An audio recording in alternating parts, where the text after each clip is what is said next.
আমি নিয়েছি 90 দিনের চ্যালেঞ্জ আর তার মধ্যে আজকে ডে 46।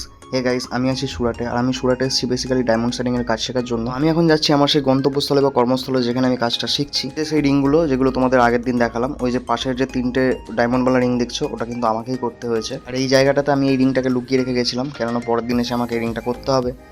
তারপর এই রিংটা ফিনিশ করলাম আমি। তোমরা কিন্তু কমেন্ট অবশ্যই জানিও রিংটা কীরকম লাগছে, আমি অবশ্যই ফটোটা অ্যাড করে দেবো। আর এই যে রিংটা দেখছো, গরুর গাড়ির চাকার মতো দেখতে অনেকটা।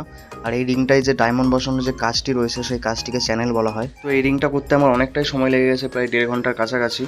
এটাকে পাথর বসানোর পরে হ্যামার করতে হয়, নাহলে পাথরগুলো খুলে যাবে। অনেকটাই খাটনি আছে। এই রিংটা দেখছো, এই রিংটা কিন্তু দুটো ছিল।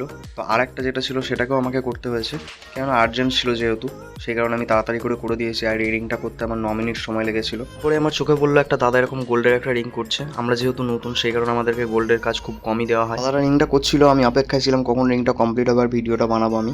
তোমরা কিন্তু অবশ্যই কমেন্টে জানিও রিংটা কীরকম লাগছে, আর গেস করো রিংটার দাম কত হতে পারে। তো নেক্সট আমি এই সিঙ্গেল ডায়মন্ডের রিংটা কমপ্লিট করলাম। এটা করতে আমার 6 থেকে 7 মিনিট সময় লেগেছিল। তো নেক্সট এই রিংটা কমপ্লিট করলাম। এই রিংটা কমপ্লিট করতে অনেকটাই সময় লেগে গেছে। তোমরা কিন্তু এখন যেগুলো দেখছো সেগুলো পুরোটাই র মেটেরিয়াল, এগুলো এখনও পুরোপুরি সম্পূর্ণভাবে ফিনিশ হয়নি।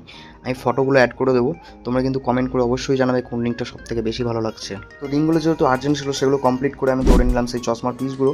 আর এগুলো করতে আমার টোটাল 1.5 ঘন্টা টাইম লেগেছিল। তো তোমরা কিন্তু আমার চ্যানেলটিকে অবশ্যই সাবস্ক্রাইব করে দিও। ভিডিওটা যদি তোমরা ফেসবুক থেকে দেখো তো প্লিজ আমার পেজটিকে ফলো করে নিও। দেখা হচ্ছে পরের ভিডিওয়। আপাতত বাই।